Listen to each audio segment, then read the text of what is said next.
television. It has that feel. It's a really great idea to do a festival for serialized material.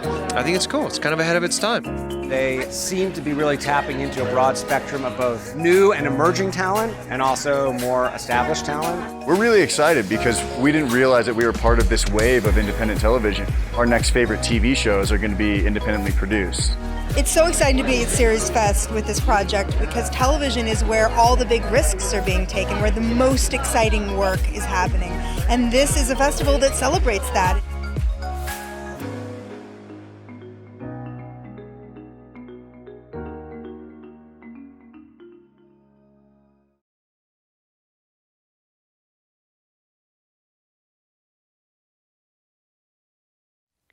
Hi, I'm Randy Kleiner, the co-founder and CEO of SeriesFest, and welcome to SeriesFest Season 6, our virtual edition. We still have 3 days of programs, panels, network events, and more. And please make sure to check out our International Spotlight section, which features 8 extraordinary series from around the world. And on to the State of the World International Television panel. The international industry of episodic creation, financing, development, production, and distribution is complex and multifaceted, especially in the time of a global pandemic. Join our amazing panel of experts from all over the world for this special conversation, moderated by Nico from C21. Enjoy.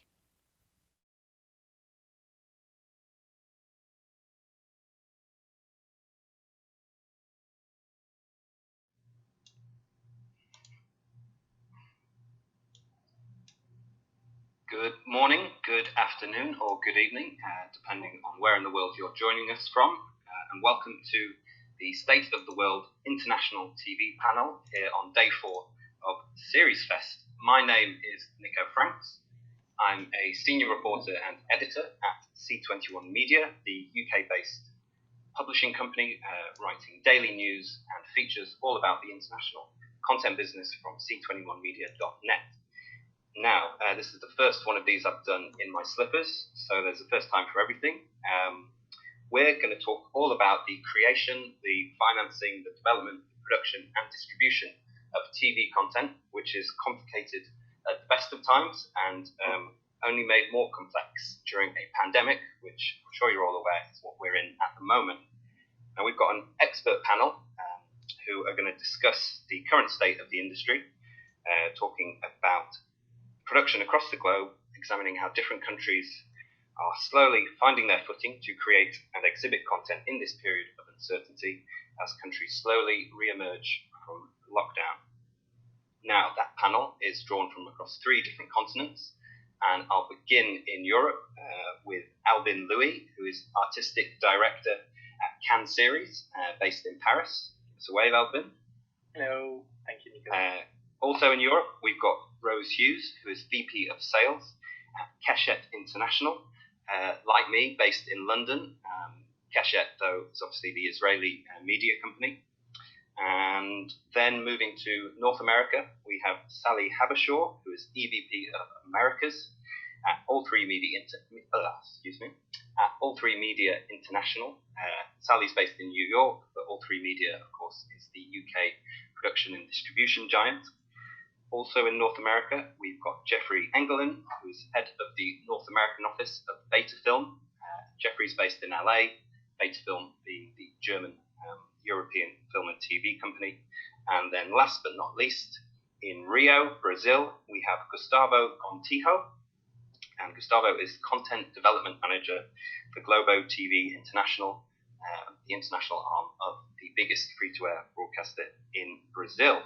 And if you'd like more info on all our panelists, you can go to the SeriesFest website. Now, I thought it would be best to begin with each panelist taking us through where production is in the country that they're based. And let's start, Rose, with you here in London. Tell us what's going on in the UK at the moment. Well, yeah, I think what's happening, in terms of the restrictions and productions obviously varies a lot country by country, and certainly here in the UK, Keshet International owns Greenbird TV, who have about 12 different independent production companies under their belt, and production still seems to be quite slow here. We're starting to gear up, but still, there's a lot of restrictions still in place, whereas I look after Scandinavia, for instance, and in Scandinavia things are really up and running again, both in terms of scripted productions, but we've just had one of our shows has been greenlit by Discovery Norway in Denmark, Singletown, and they start filming that in 2 weeks. So there's a quite a big difference between what's happening here in the UK and what's happening in Scandinavia, for instance, I think. And let's head to North America. So we've got both coasts represented. And obviously, different states are coming out of lockdown at different times. So I guess TV production is also quite different across the states. Is that right? Al, you want to start? Or should I start? You jump in. Okay. Well, as you know, Germany is the home of BetaFilm, and our production are mostly in Europe. But we also produce, for instance, our procedural drama Hudson and Rex in Canada and Newfoundland, and season 3 was just announced. So we're looking at hopefully mid-July, maybe end July, to start production over there. So we have to deal with all the restrictions. We have to deal with, also a creative problem that we have to deal with, because we have scenes that we can't do right now. So we have the writers changing those. And, we just have to make sure that everybody's safe and think about a plan B. What happens when one of the main cast is going to be sick? What happens if the director is sick?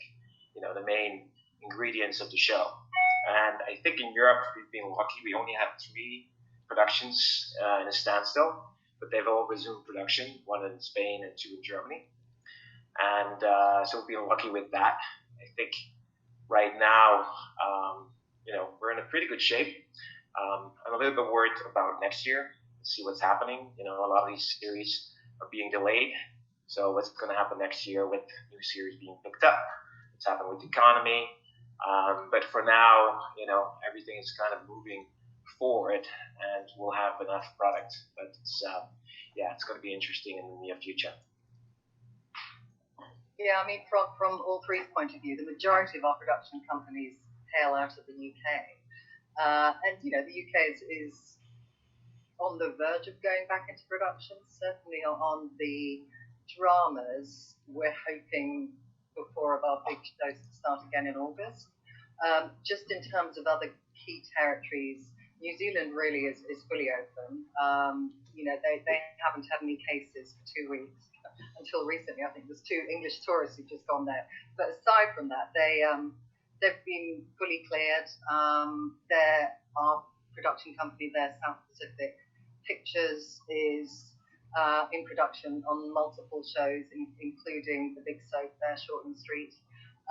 They've had to assume some precautions, but nothing like as have the same severity as the sort of restrictions we will have in the UK and the US. In Australia, we're starting to open the doors again. We're about to embark on a very premium production there. Our director is currently holed up in a hotel quarantine, but we're feeling hopeful about that. Interestingly, somewhere like Iceland, which has been clear for a significant period, they actually want to accelerate production because they just want to be opportunistic. US, we do have a bunch of production companies on the West Coast, and we've had some sort of opportunistic commissions. So Celebrity Gogglebox, which is one of our big global formats, we've got it in 34 countries. Fox commissioned a celebrity version of that. And that's been tremendous. But of course, we had to be super careful in that whole process. We had production crews going into the celebrities' houses in hazmat suits, and then leaving the cameras on and letting the celebrities get on with it. So it really does depend which country you're looking at relevant to their restrictions and the spread of the virus. Interesting. Gustavo. Yeah. Hi. What's happening in Brazil? First of all, happy Parents' Day, Father's Day to everyone there around the world. I hope you're having a great lunch or a great dinner. I don't know where you are with your kids. I'm really glad to be back in Denver, even virtually, but I love Denver, and SeriesFest is always amazing. So yeah, happy to be back. In Brazil, we are like not in a very good place right now with the crisis not yet peaking. So yeah, we're gonna have some hard months ahead of us. 3 months already locked down here in my beautiful office with my wife and kid. But Globo is in reprisal mood. Rerun. We are living in reruns for the last 2 months, and but we're able to shoot a new show, a TV series, because luckily 2 of the major actor and actress live in the same building here in Rio. So and one of them is married to a major director also. So have everybody confined in the building. So it's called Diary of a Confined Man. So we were able to shoot that one. We're premiering next week, 10 episodes, but it's the only shiny light we have to beacon around, and we're planning to return to activities quite soon, but we still don't have a date but we need to bring the telenovelas back, but we still don't have a date for that. Yeah, right now the only great thing I have to advertise is the Diary of a Confined Man, and that's it. Crazy, isn't it? That the one production coming out of such a big company is from one household in Brazil. Crazy.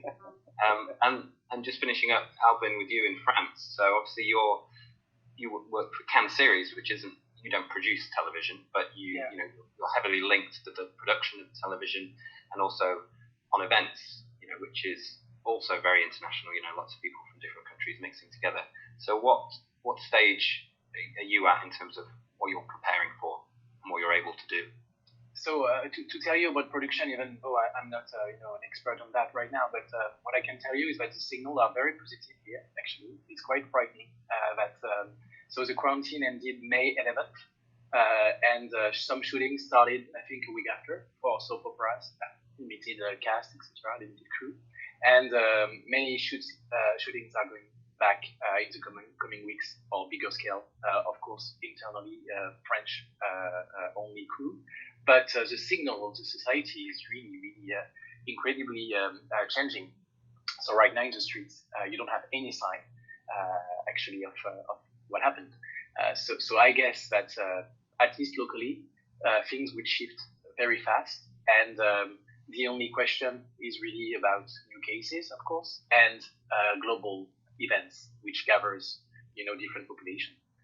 But it's impossible to imagine the state of the streets right now from a week ago. So things are changing very fast, and once you're in a mood where things are going better, you look forward. You don't look backwards. Hopefully, so that's what I can say from a French-speaking view. Interesting, yeah. So incredibly varied across those 3 different continents. And the big question, it seems to me to be, when I'm speaking to producers, is who's footing the costs for the insurance of these current productions in such a different scenario. So and obviously there's no unified kind of approach to this, so it's probably different for each country. Even in the States, it could be different from state to state. So what are your companies doing in terms of insurance and footing those extra costs? Let's go with you, Jeffrey. Well, it's a good question, and I'm not a producer, so I'm not really sure yet. But I do know that some countries, the government steps in, and the government basically supports as an underwriter the insurance, because this is now a known situation, so it's not insurable. And in Canada we have that. Of course, Albin could talk about it. France does that. And I think it's going to be an interesting conversation to have. It's not just the insurance costs. It's all the new costs that we have to deal with. We have less shooting time. We have to deal with all kind of different restrictions that are going to be more costly. And I mean, you could go back to the client and have a conversation. Probably we have to eat some of it. But the most important thing that there will be insurance. And some of these countries, including the United States, they just have to take the risk. I mean, we're doing a couple of TV movies, and they're smaller productions. But if something goes wrong, then we have to deal with it, and we can't go to the government to say, hey, can you please help? Because, as you know, the US doesn't work like that. But in Europe, there's much more support from the government because they understand that people have to work, and if they don't, then there's a problem.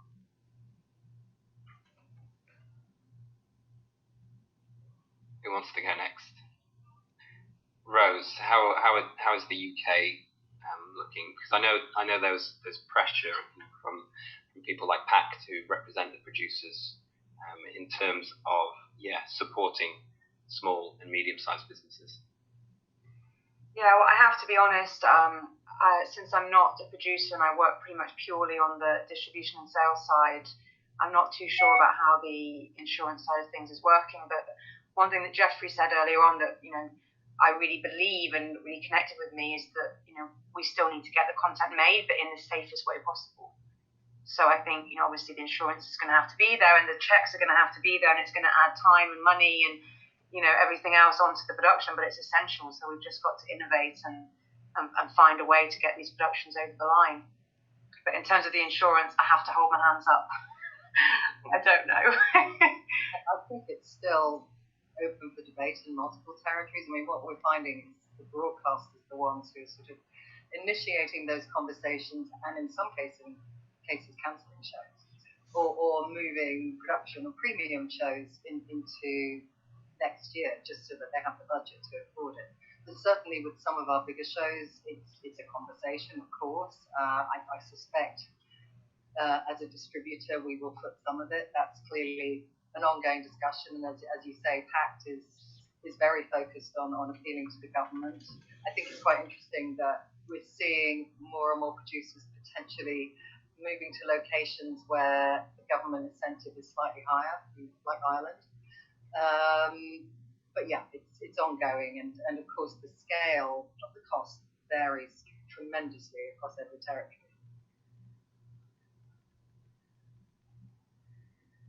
And I know in France, that's been one of the countries where the government has stepped in. What a surprise! So yes, but as well, technically speaking, I cannot answer you concretely about insurance. But yes, things are moving forward, and of course, there are lots of talks with the local, industry holders who helps producers, distributors, etc. So yes. And what are people hearing about these productions that are able to be made or are about to enter production? How radically different are they in terms of? I know there's been talk of reduced involvement as much as possible in terms of amount of people on set and people involved in the scenes, but also I suppose the content must have to be tweaked as well in terms of when will we next see a romantic drama or something like that? Is that the kind of thing that is being really being disrupted at the moment? I'll jump in there, and I suppose I'll start with New Zealand first because South Pacific is fully in production. I think even though their COVID restrictions are a lot softer than others will be, they're already adapting some key things. So, for example, they're using mannequins in crowd shots, and they're introducing sort of different or different angles with cameras to sort of portray any intimate scene. And I think the learnings that we'll get from them will sort of filter across the broader production group, across the All Three group. And Sarah Gator, our CEO, I think is responsible for sort of educating us all and sharing as much as we can across those productions. So we're still quite early because, as I said earlier, with the UK, we've got 4 big dramas kicking off in August, and it's a day-by-day learning, isn't it? Yeah, I think it's interesting because Singletown, the show as I mentioned earlier, is a dating reality show where people break up for summer and basically have an amazing single life, and they meet lots of new people and they explore their city. And the idea is at the end of this experiment, are they going to realise that they want to get back with their ex, or are they going to realise that life is actually better on their own? That is a dating show where they live in houses with other people, and that is being made in Scandinavia. So it's, what are the checks that are going to have to be put into place to make sure that is safe for that to happen? But the heart of the show is remaining the same. The vehicle that drives the show, which is the dating and the meeting people and this kind of journey of awareness, that is still there. But just obviously it has to be, there's so many checks going into place. People have to quarantine ahead of the show. The crew are being assigned specific households. They're not going to move between the houses. There probably will be less dating out and about in town, but in Scandinavia that show can get made. I don't know about the UK. I don't know if that would be possible here in the summer, but because the way Scandinavia is, in terms of the coronavirus, and got much less cases, they've much more opened up, it's possible. So I think again it's interesting to see how it's going to evolve country to country. Even with game shows, we've got a number of game shows going into production all across Europe, and they're just simply not going to have an audience. So how long will that continue for? Not having that audience to kind of feed the energy into the show as well. In some cases it works very well. In others perhaps it doesn't work as well because it's such an important part of the kind of USP and the feel of the show. It's interesting. It's strange to see that this happens after we talked a lot about these new intimacy coordinators on big sets on the US. And it's really crazy that this takes place right after this movement where everything was being more checked, etc. So I think coming back to normal won't be normal. It would be a new normal. So I think the change came at a very specific moment in terms of production.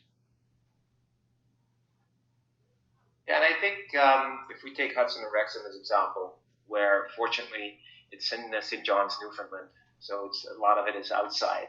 So outside things are much easier, and it's a procedural drama, so there's not a lot of kissing going on. And we have a dog, so you can pet the dog. So there's the intimacies between the dog and the handler, right? And but we do see that in confined places like interrogation rooms, we have to change that, and it's camera angles, what Sally said. But it really depends on the show. I mean, to produce a dating show, no, thank you. I think that would be very, very complicated.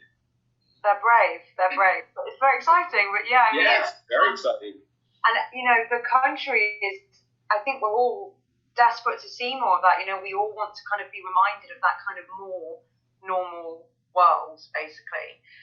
But yeah, it's a big job. And I'm curious, when we look back at this year, if we can actually see that the productions look differently. And, if we can say, oh yeah, that happened because of COVID-19. And I think that, especially in Canada, with help of the government, and also being in Newfoundland and not in Toronto or Vancouver, with, a local team with very strong relationships, where they can have help from the health department, where they will have testing. I think those strong local relationships are very important for the production. So I think, the fact is that local production is already getting stronger and stronger. And with those relationships, I think it's really everybody trying to make it happen.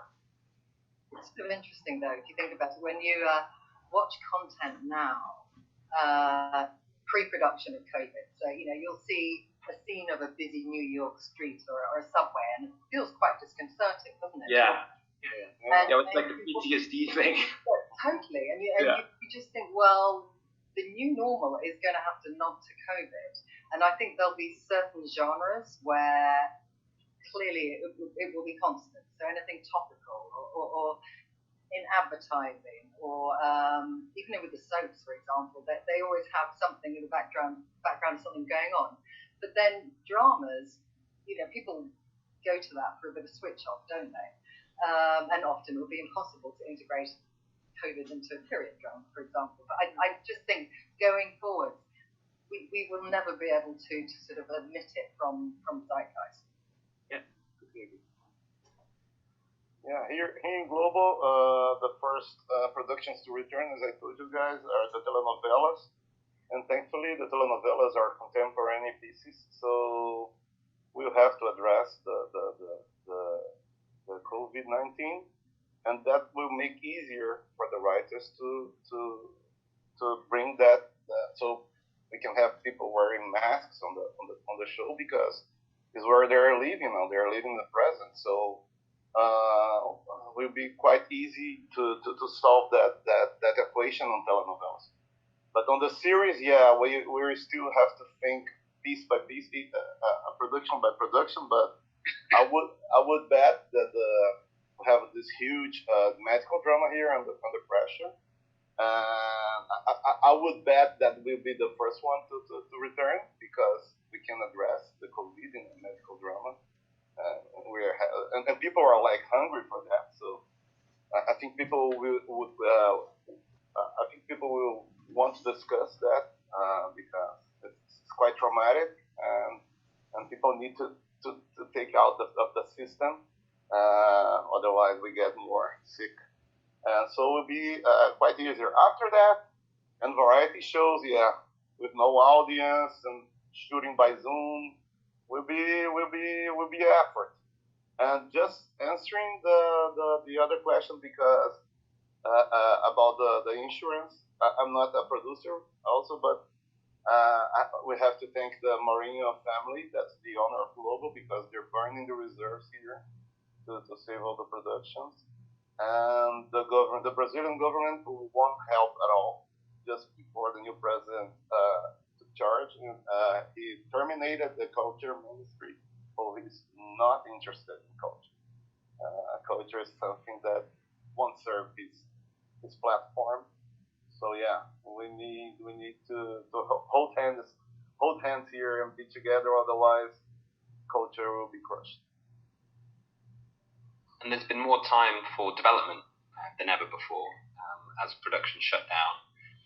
And how are your development slates changing, or how have they changed to reflect COVID and what you're able to produce in the near term?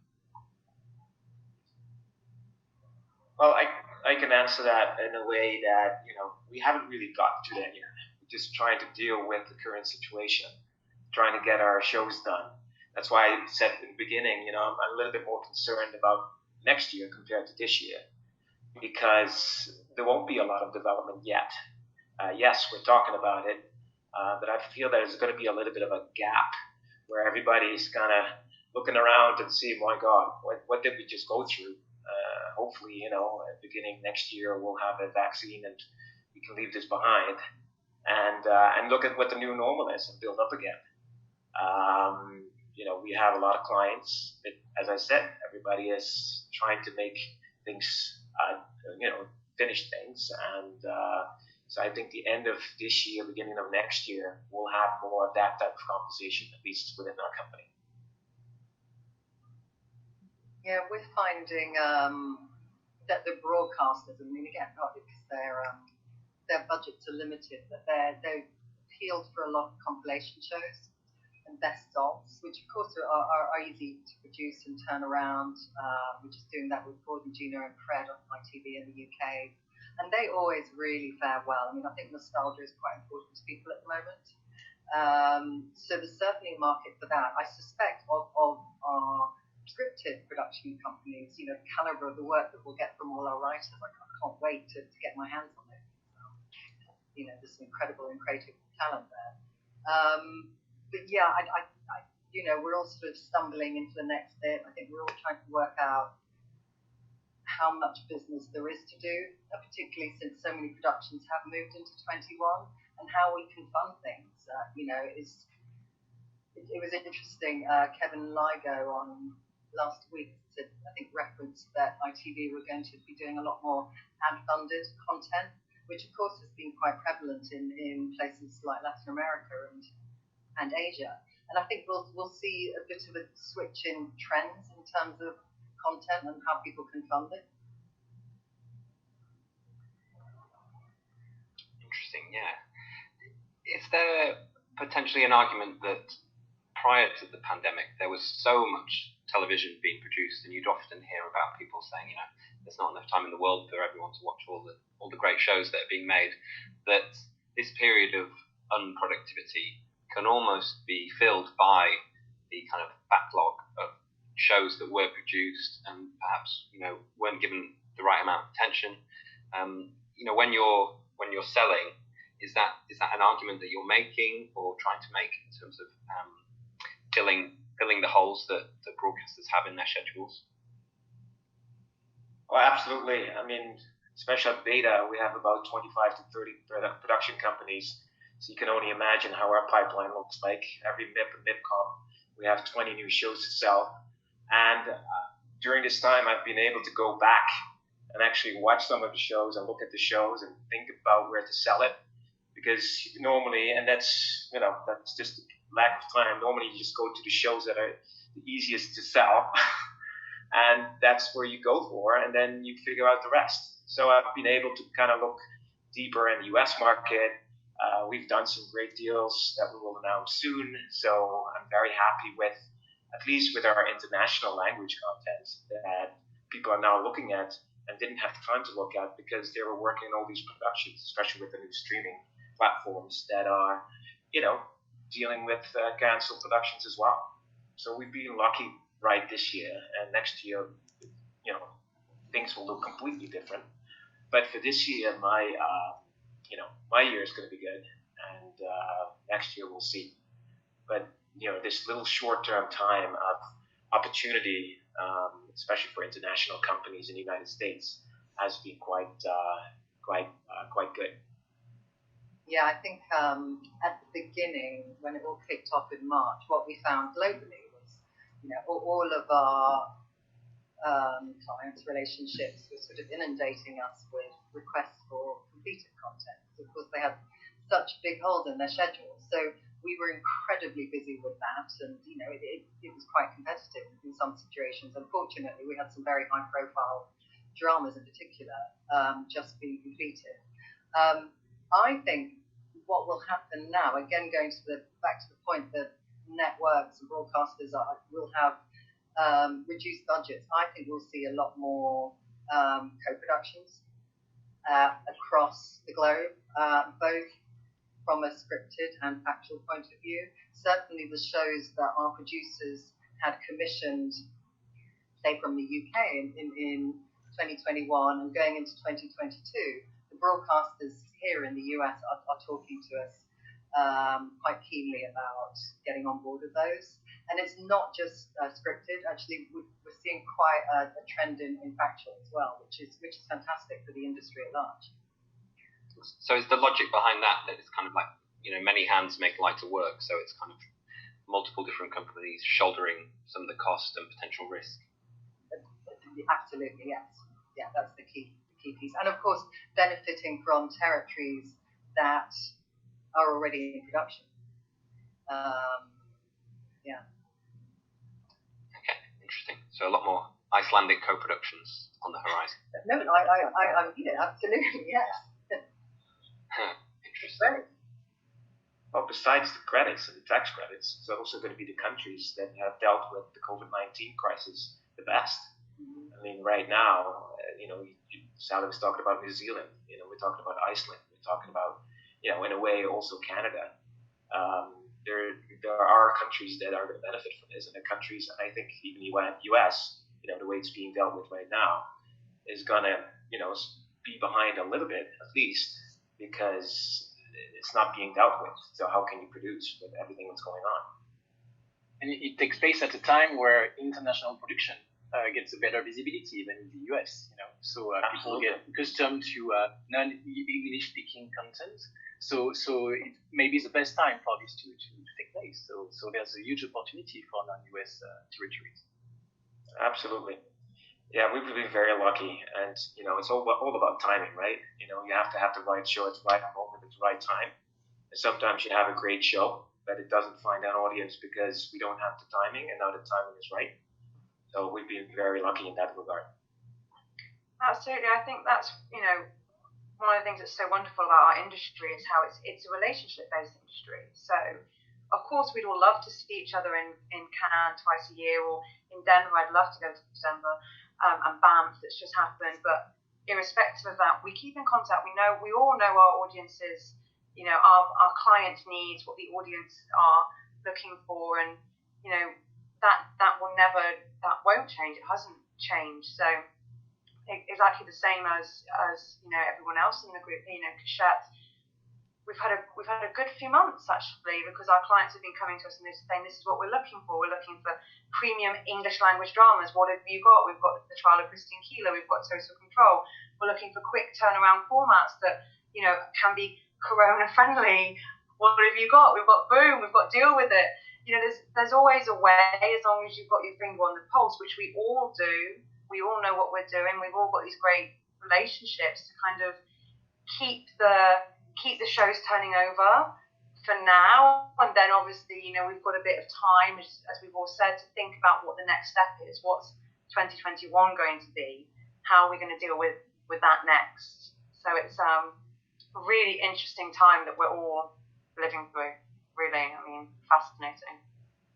Well, and also what I saw, immediately when everybody had to work from home, how kind of seamless it worked. Our company is old, it's 55 years old or something like that. And suddenly we were on Zoom, we were doing Slack, we were doing this, we were doing that. We did 2 virtual events, one last week, the Summer Insights, and I watched it yesterday, and I was so surprised how, I would say semi-professional, but, in a fun way, we were able to send out this event, almost like, our typical MIPCOM beta brunch. And it was just fun to watch. It was very personal. We have, multiple relationships with our clients.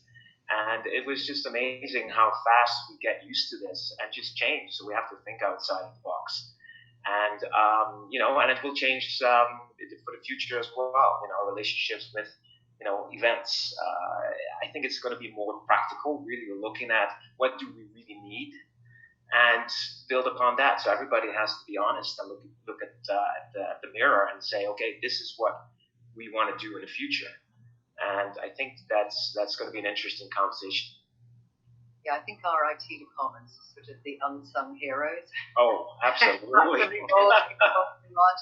It's just extraordinary how quickly they needed to turn it around and support a business. And I do think in the long term, this is not exclusive to the TV industry, we're going to see a significant change in the way that people work, both in terms of sort of the work at home scenario, but also flexibility from an hours point of view. And equally from our point of view, we were very lucky because from the beginning of the year, we started using Nox, which is a sort of cloud delivery service of content to our clients.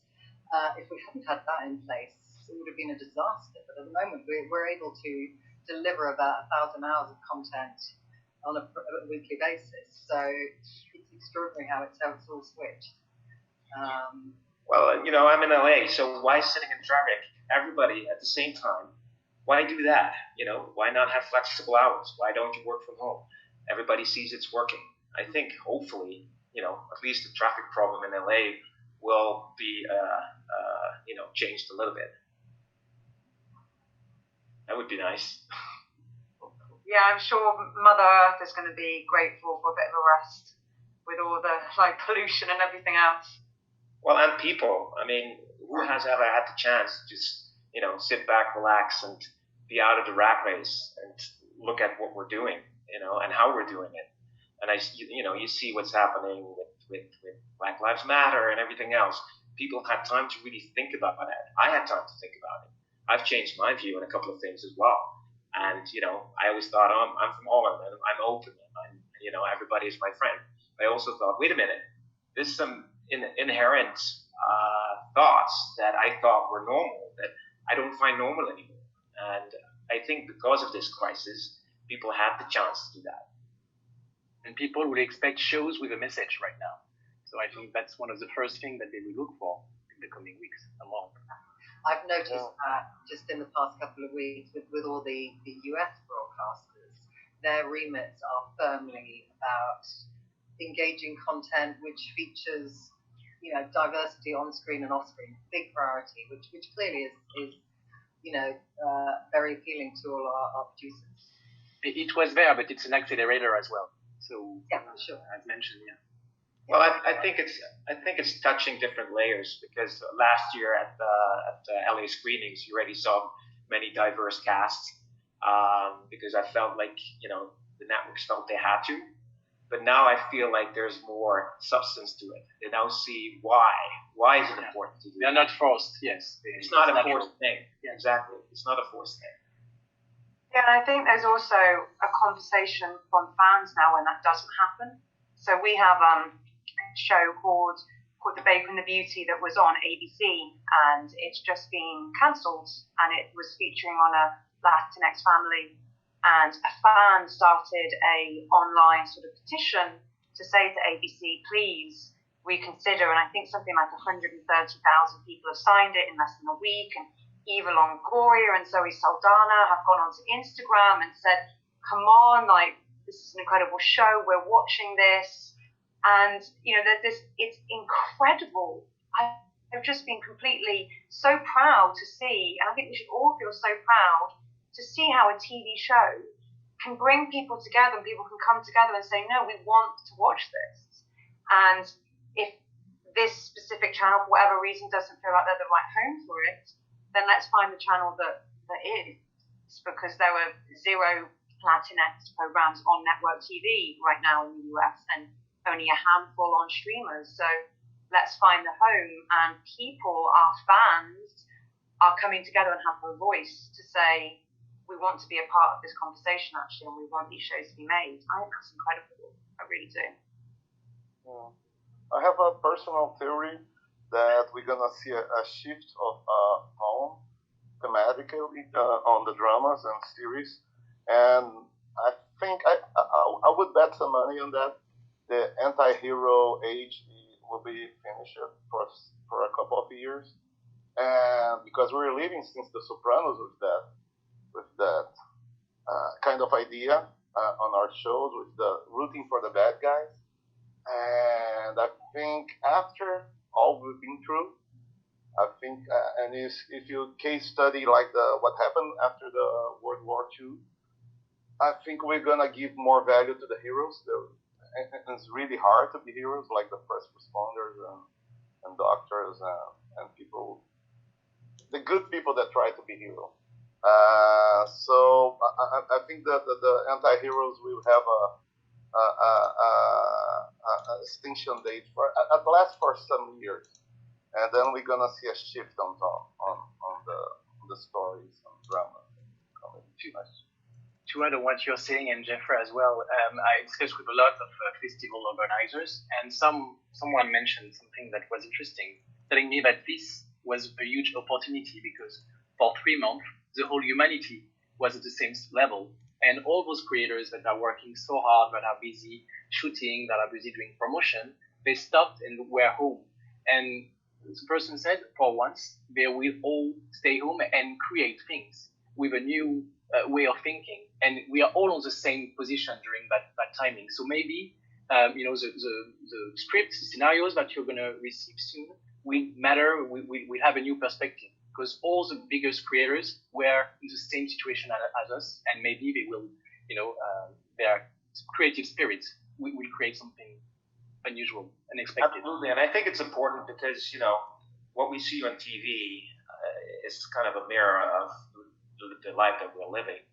And at least if we have an opportunity to create a message that makes people understand each other more, to understand where things come from, and it doesn't have to do with what color your skin is, but also it has to do with, being a Dutch guy in LA.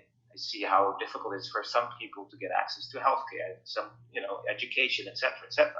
So people don't have access. So you create this separation between people, and I hope that. And I had a conversation with a client, and she said, I hope Bernie Sanders doesn't get elected because. I don't want to get too political, but I have to pay more money. I have to pay more taxes. And I said, how do you think these things like healthcare and education in Europe, how do you get paid for? you have to pay for something somehow. So if people understand more how you can help each other, and we as a TV producer, TV distributor, can help with the type of content and help people understand each other more, I'm all for it. Yeah, there's definitely a shift towards the focus being, the onus being on the individual to implement change themselves. And yeah, in the UK in the past weeks, since the murder of George Floyd and the Black Lives Matters protests in the States, then the knock-on effect in the UK, there's been a real amount of pressure being put on all areas of the TV industry to implement real change to address the systematic racism that is prevalent in society and the industry. So yeah, it's I think it's something that's going to have hopefully reverberations for not just the news cycle of the next weeks, but really months, years, decades ahead. We're seeing some great questions coming in from the audience, so thanks for that. I'm going to ask a practical one. So this one is for you, Albin, but it's also for the other panelists as well, in terms of how they feel the next few months of events might work out. So the question from Carol Tyler is, what are you anticipating from MIPCOM, which is the event that's held in Cannes in October, and CanneSeries, which is held alongside it?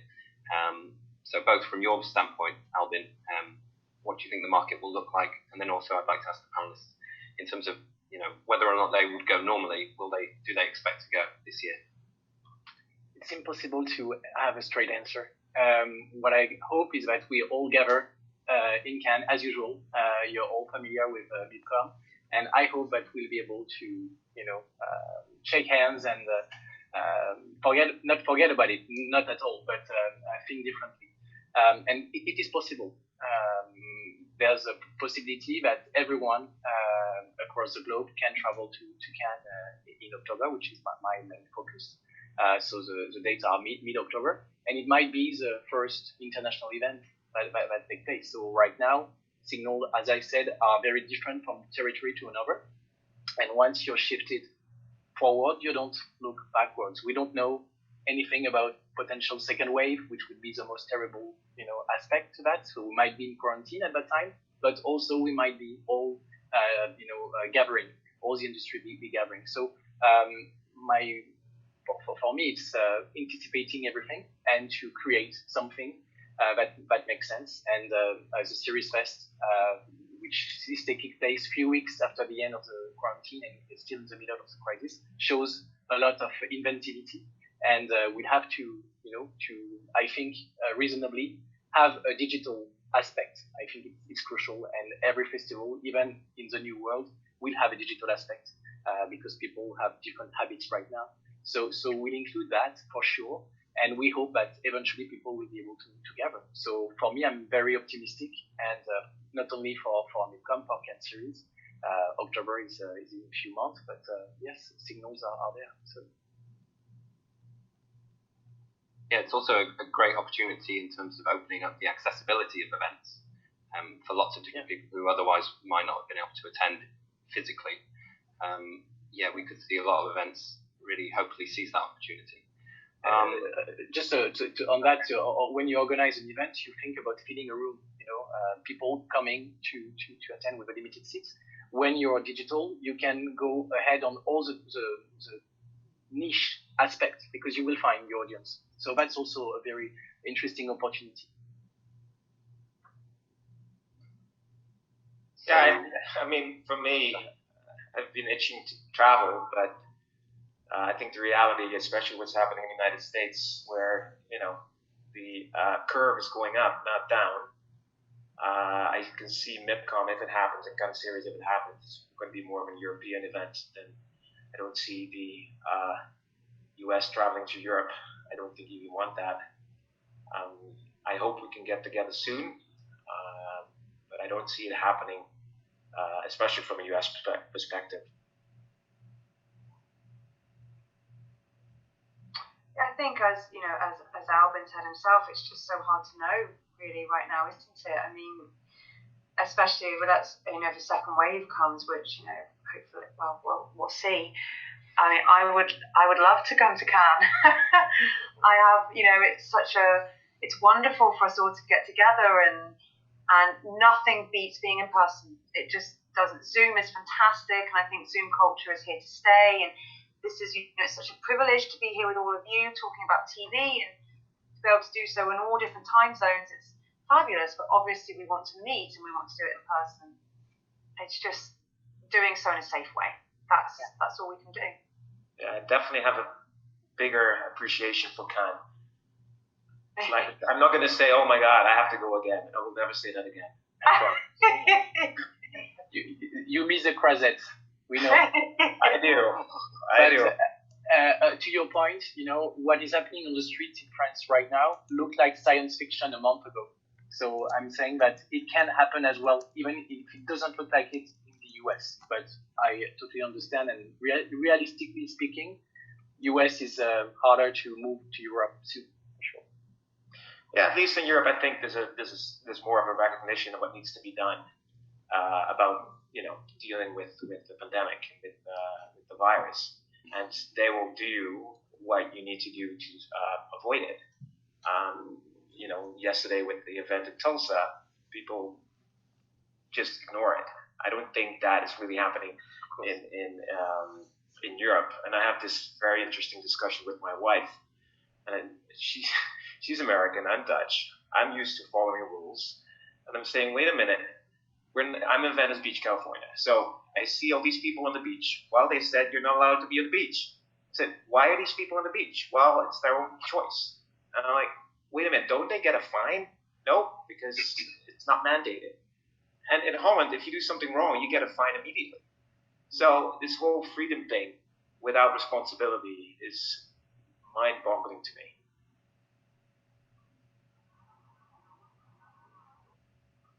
So there was another question that came in about consumer changes and consumer habits. And I suppose that's in relation to the quite dire economic situation that it looks like we're heading towards on a global scale. So how do the panelists see consumers changing their habits over the next half of the year, and then potentially beyond? As recessions bite, how will that impact the TV industry? Well, I mean, if you look at streaming at the moment, they're sort of the ones who are winning it, aren't they? I think the amount of streaming has doubled since March, and Netflix has announced that they've gained an additional 15+ million, and Disney Plus is equally tracking to be something in the 200 million by 2025. I think the streamers are in a pretty positive. The people who are impacted are obviously the free-to-airs, the linear networks, and it just, to your point of the consumers, at the moment, I suppose because they were also locked down, they had to view content and they were paying for it. But it's just interesting that there has been such a growth in streaming. And I think also that, we have so many streaming platforms right now that it was perfect timing for Disney Plus and HBO Max, you name it, to launch when they launched. But if you look at people's wallets and what they can spend, people have to make choices where they spend their money on. So I think this, instead of cord cutting, there's also going to be some platform cutting, where they really focus on, okay, these are the ones that we have and that we can't pay for, and these are the ones we unfortunately have to let go. So, because it's not only the worldwide streamers, it's also the local ones. There's so many streaming. Look at Germany, look at the UK, look at France, look at Italy and Spain. It's just amazing what kind of content they have. And people will go back to probably advertising-based content, where they at least can access content for free. But that's probably going to be more next year when people really feel what's going to happen in their wallets. Yeah, I think certainly. Yeah. Oh, sorry, Sally. Carry on. Go on. No, carry on. No, I just did anecdote. In India, because obviously all the cinemas have shut down, the VOD platforms now are running on films, all the new films on release, which is interesting. so that they're being opportunistic, obviously, with it. But what it's done for our part of the industry is now all those platforms want drama to complement the films. But it's just quite interesting that the consumers in that country are clearly going to nod to fulfill that appetite. Yeah, I think it's really interesting. I mean, certainly Keshet as a company, we've been really looking at the AVOD world, and it's something that we were focusing on anyway ahead of the pandemic. But I think especially during the pandemic, we're really trying to get our content up, the right content up, in the right places with the right partners, because obviously SVOD is still, as we've all said, still doing incredibly well. Netflix is doing incredibly. Amazon, Disney Plus, HBO, Quibi, everybody's launching, and there's millions of people who want to watch those platforms, but equally there's a lot of people who want to be able to watch things for free, and that's where that AVOD world comes into play. And AVOD has been booming. It's been doing so well. So I think it's really interesting to see how that AVOD world is going to shift and change. But I still think us, program creators, program distributors, I think, content is still king. And as long as we have really strong content being made, which we all do, everybody in this group does, I think we're in a good place to be able to still get that content to an audience who wants, escapist shows more than ever. I certainly do. I can only speak for myself, but, I think we're all seeing that there's still such a demand for great content. And this, I think, the COVID-19 has kind of cemented that again to everybody, that actually program making and programs can be such a unifying source. The world can bring families together in front of the TV, in front of Netflix, whatever it might be, to watch something that just makes us forget for a little bit what's happening. We talked. Go, Albin. Just saying that we talked a lot about scripted and unscripted, but there's also room for documentary content, which will be that's a great opportunity.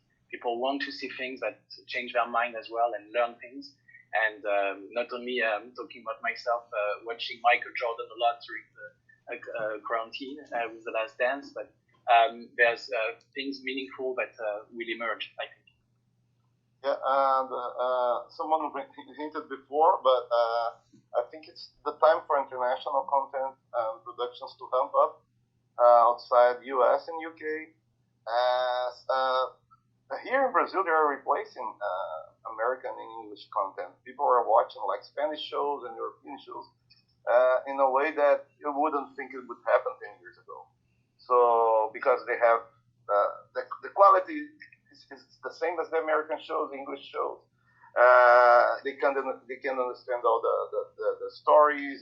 They are universal. So I think we just have 1 minute, but this is the time for the international producers to ramp up and produce. And even because US will be in this situation for a while, and European will be free quite soon, I hope. So you'll be a huge head start. Good to hear, Gustavo. Yeah, glad to hear that. And Gustavo, just going back to the economic discussion. So is that something that you're worried about in Brazil, and how Globo might be affected? Yeah, it will be. it was because Brazil is the only country that we have to worry about the COVID-19, and we have to worry more about the government. So the government here is a major threat than the COVID-19. So yeah, as I told you, they terminated the culture ministry. We're gonna have hard times in front of us, but we're gonna survive. We're gonna survive, and we're gonna be doing like great content.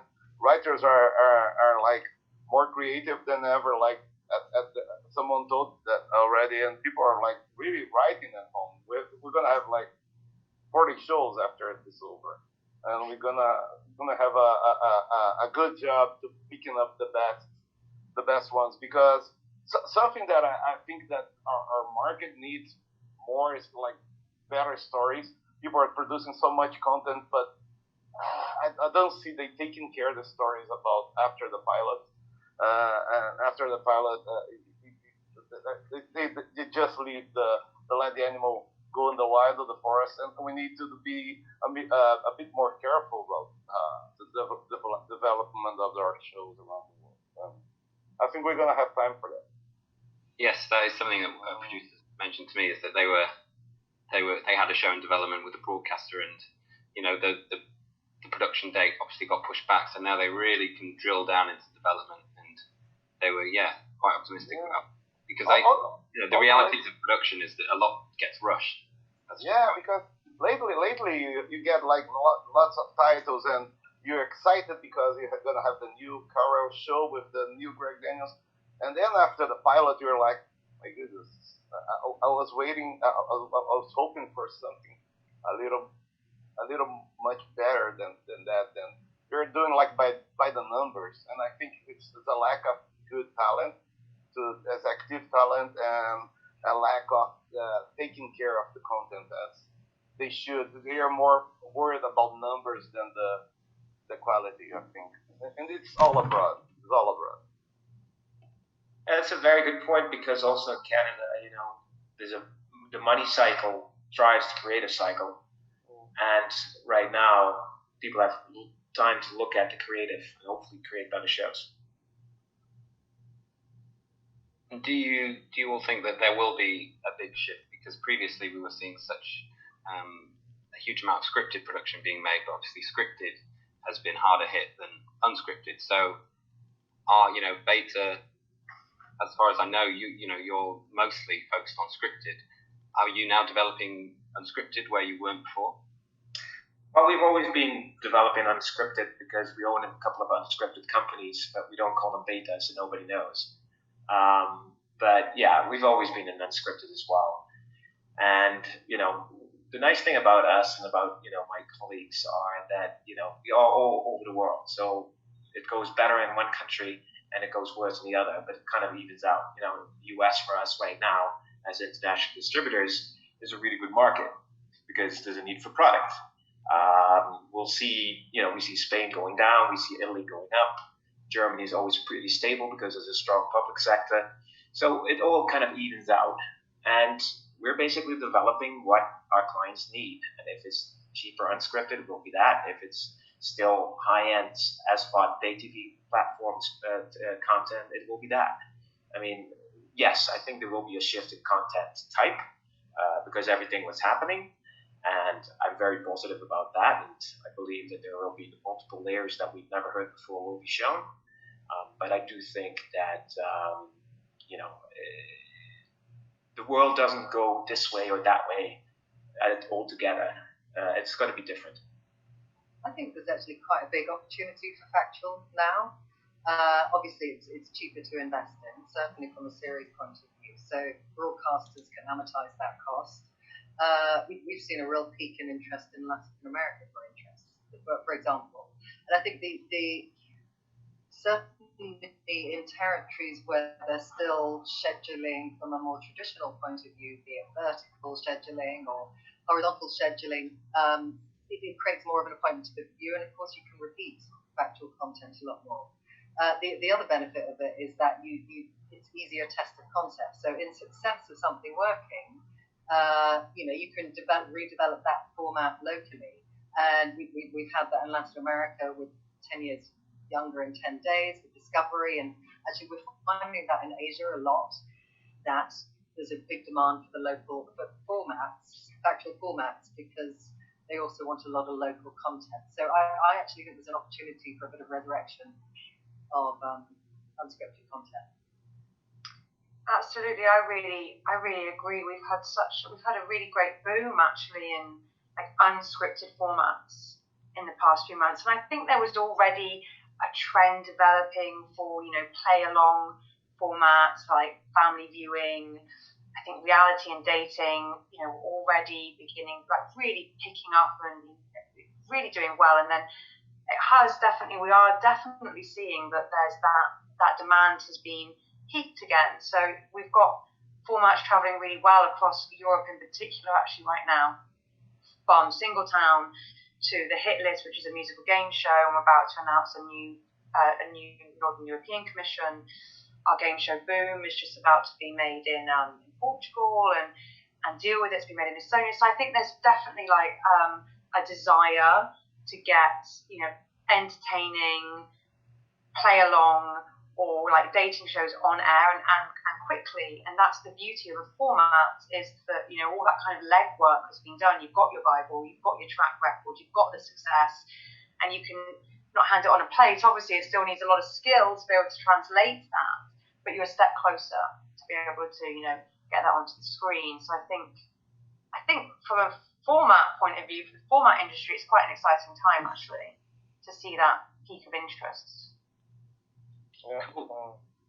In Brazil right now, just we have this strange phenomenon that I don't think you have around the world, but here is such a warm country, and people like to go to their concerts. So we're having this surge of lives and concerts like every day.